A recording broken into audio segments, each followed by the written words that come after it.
आपण सुनुचंती व्यासवाणी। जनगण मन अधिनायक जय हे भारत भाग्य विधाता।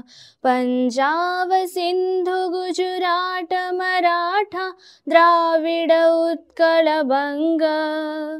विंध्य हिमाचल यमुना गंगा उच्छल जलधि तरंग।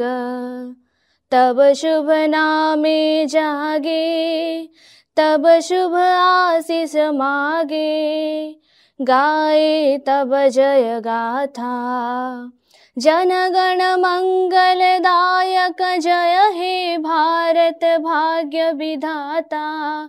जय हे जय हे जय हे जय जय जय जय हे।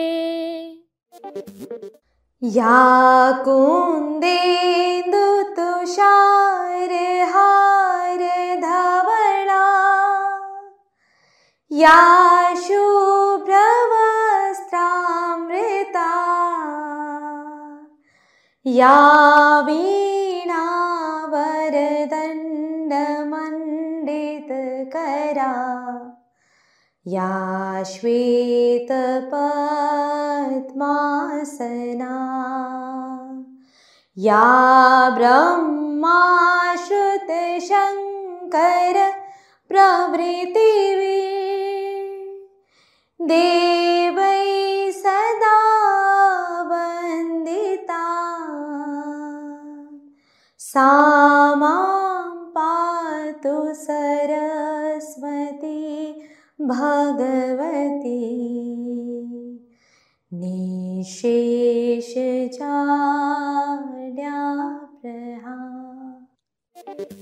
नमस्कार, व्यासवाणीर खबर सहित मु शुभश्री। प्रथमे मुख्य खबर। फकीरमोहन विश्वविद्यालय रे अतिरिक्त अध्यापना कार्यक्रम आयोजित। 2036 सुधा समृद्ध ओडिशा गठन पाई 36टी कार्यक्रम आयोजन नहीं मुख्यमंत्री मोहन चरण माझी घोषणा। ओडिशार चांदीपुर, धामरा और पारादीप बंदर एवं हीराकुद डैम रो सुरक्षा व्यवस्था को अधिक कड़ाकड़ी करागला।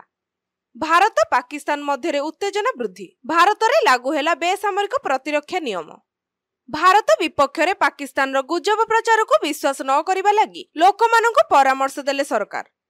3 सेना मुख्यंक सहित प्रधानमंत्री नरेंद्र मोदी को आलोचना बैठक। भारतर आतंकवाद विरुद्ध अभियान ऑपरेशन सिंदूर 2 पई आईपीएल खेल सप्ताह पर्यंत स्थगित एवं आगामी 7 दिन पर्यंत राज्यर तापमात्रा वृद्धि सहित गुळुगुळी अनुभूत हेबा नै पाणीपाग विभाग पक्षरु पूर्वानुमान। एबे संपूर्ण खबर।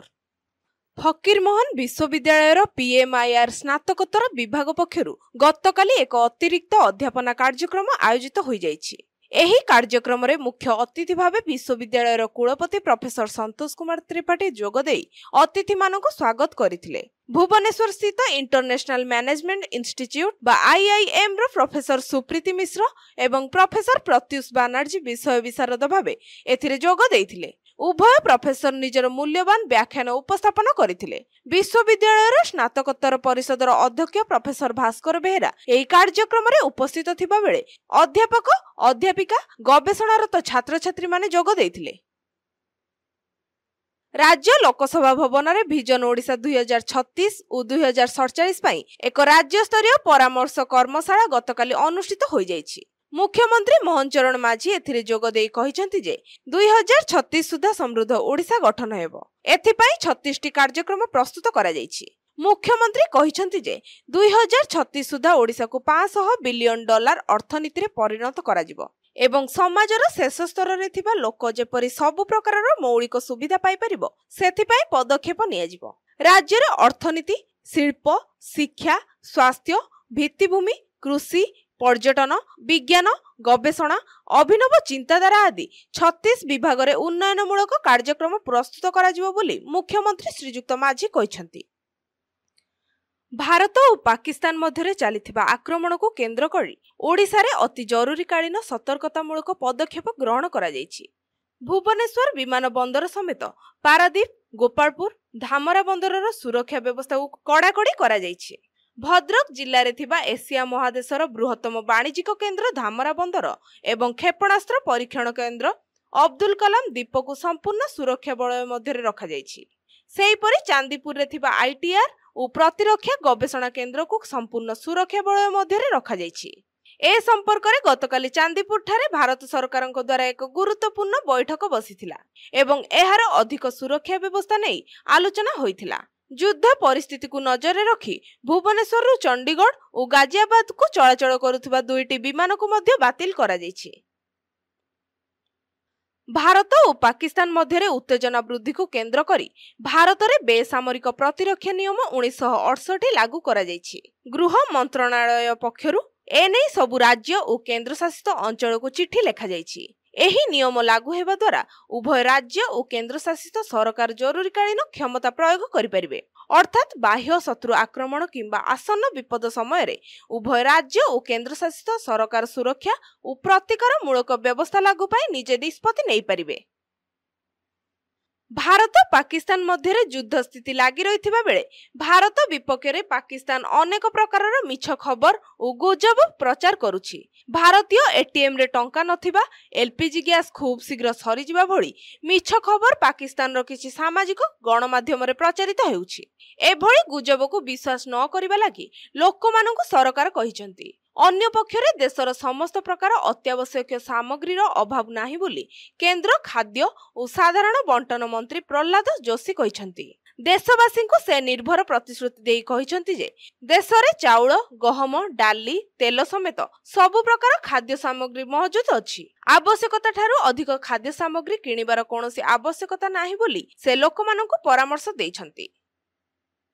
ପେହେଲଗାଁରେ ଆତଙ୍କବାଦୀ ଆକ୍ରମଣ ପରେ ଆତଙ୍କବାଦୀଙ୍କ ବିପକ୍ଷରେ ଭାରତର ଅପରେସନ ସିନ୍ଦୁର ଜାରି ରହିଛି। କିନ୍ତୁ ପାକିସ୍ତାନ ଭାରତ ଉପରେ ଆକ୍ରମଣ କରୁଥିବାରୁ ପାକିସ୍ତାନ ବିରୁଦ୍ଧରେ ଏକ ପୂର୍ଣ୍ଣକାଳୀନ ଯୁଦ୍ଧ ପାଇଁ ଭାରତ ପ୍ରସ୍ତୁତି ଆରମ୍ଭ କରୁଥିବାର ଖବର ଆଜି ଏକାଧିକ ଗଣମାଧ୍ୟମରେ ପ୍ରକାଶ ପାଇଛି।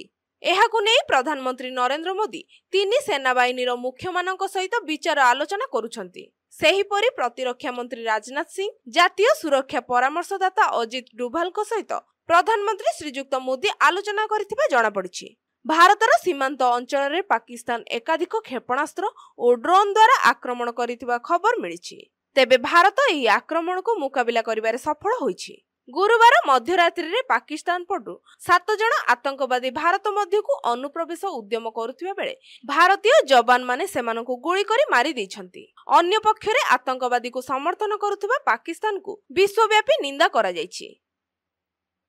ଭାରତ ପାକିସ୍ତାନ ଯୁଦ୍ଧ ଲାଗି ଇଣ୍ଡିଆନ୍ ପ୍ରିମିୟର ଲିଗ୍ ବା ଆଇପିଏଲ୍ର 18ତମ ସଂସ୍କରଣକୁ ଗୋଟିଏ ସପ୍ତାହ ସ୍ଥଗିତ ରଖାଯାଇଛି।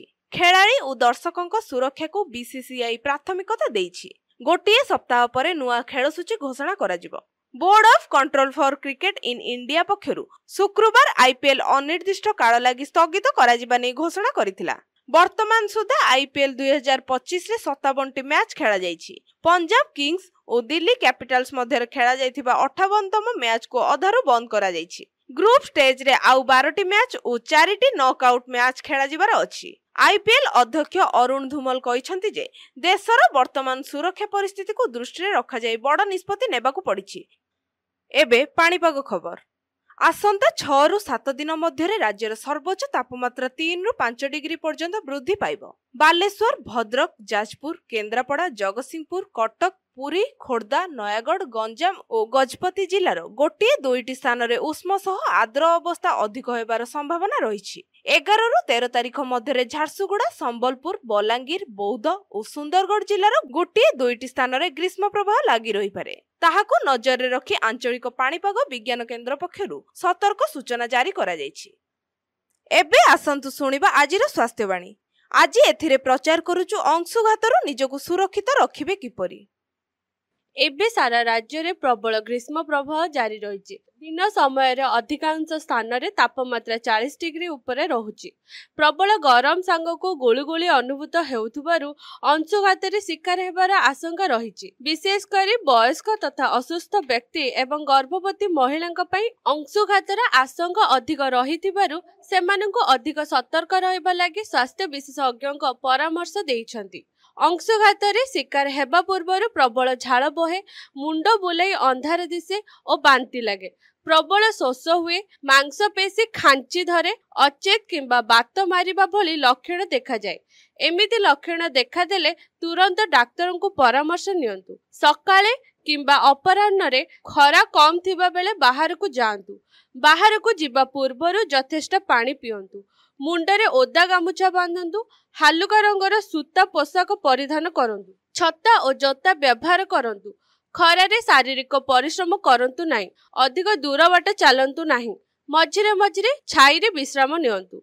अंशघातर लक्षण देखादेले व्यस्त विव्रत न होई तुरंत रोगीर प्रतिकार करंतु। रोगी को खोला और ठंडा स्थान को नहीं जांतु। ओआरएस किंबा चीनी लुण पानी को फेंटी पीबा को दियंतु। रोगीर देहरु पोशाक यथा संभव खोली फैन किंबा कूलर चलीथिबा स्थान रे बसाई दियंतु।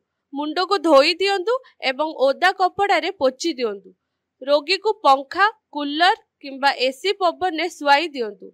एहा परे एम्बुलेंस टाकी तुरंत स्थानीय हॉस्पिटल रे रोगी को भर्ती करांतु। अंशघात प्रति निजे सतर्क रुहंतु एवं अन्य को सतर्क करंतु। आजिर खबर को एठी रखुछु। नमस्कार।